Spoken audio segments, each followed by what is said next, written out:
Good morning, everybody. This is Damon Bond, the Bond Realty Group, licensed real estate broker in the states of Connecticut and New York. Hope everybody's doing well today.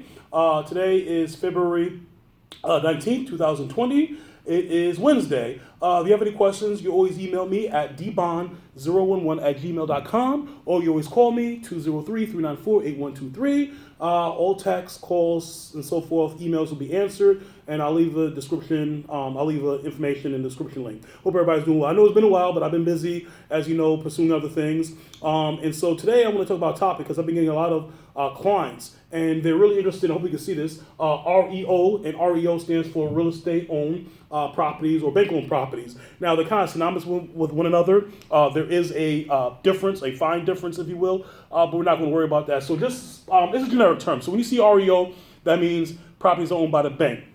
And that seems to be a big thing now. Everybody wants to get an REO. And I did a video several months ago about that.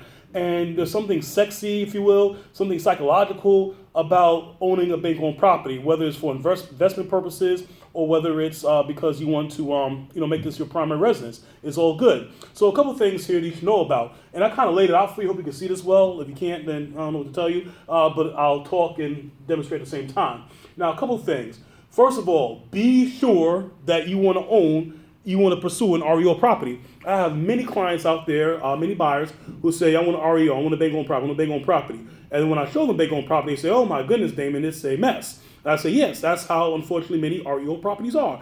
They're messy. Now, with that said, remember, you're not the only one who is trying to purchase and pursue and getting an REO property. There are other people out there. I've had clients where there was a line, all right, to see a property. So I already made my appointment. There was a broker, with his or her clients inside, looking at the property. I'm waiting my turn. And then there's people behind me who have a later appointment for me. They're waiting to get in. So you don't think you're the only one. And think of it this way. Think of it like a relationship, all right? If you were actively pursuing a soulmate, if you will, for a long-term commitment, whether it's marriage or whatever your persuasion may be, all right? Chances are you're not the only person out there. All right, so you need to make yourself, if you will, more presentable to your potential mate, if you will. All right, same things here. Now, the first thing is this: cash is king.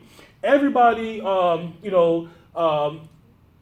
everybody obviously have funds for an REO if you going that route, but cash is king. So is this not to say that you can't get an REO without cash? No, that's not true. You can. But conventional loan is maybe. Now, with conventional loans, if the property is in dire straits, in dire need of rehabilitation, then a conventional loan is not going to swing. All right. In fact, many REO listings will say cash or rehab loan preferred. We're going to talk about the rehab loan in a minute. But conventional is a big maybe or conventional. All right. Cash is king.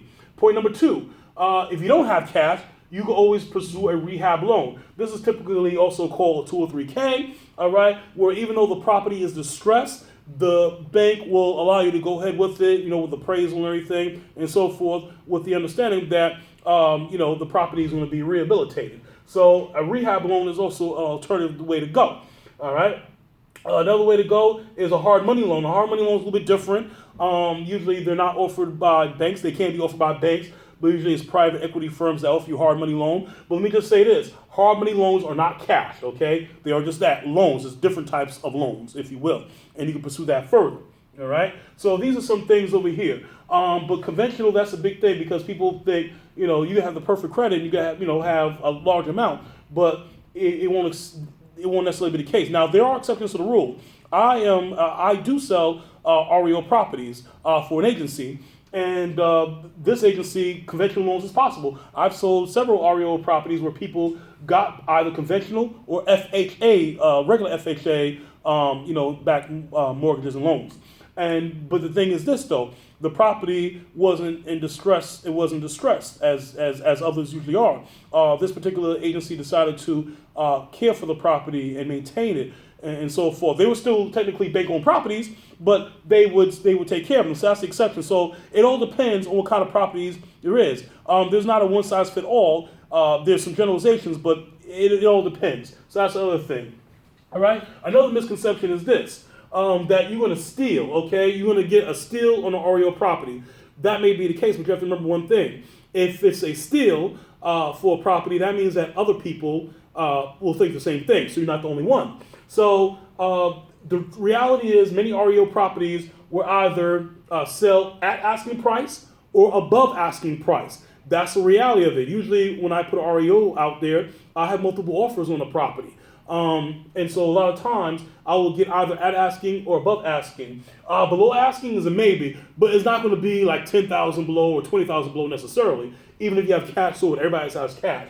Maybe it'll be 5,000, off the asking price, the listing price. So this is another common misconception. So I know people wanted me to do some things about, actually the home buying process for if you're not doing REOs. I'll do that in another video. But I just wanted to get back in the groove of things because it's been a minute. I've been busy, with other business ventures, my restaurant and so forth. But I just wanted to get back to, doing what I love, which is real estate.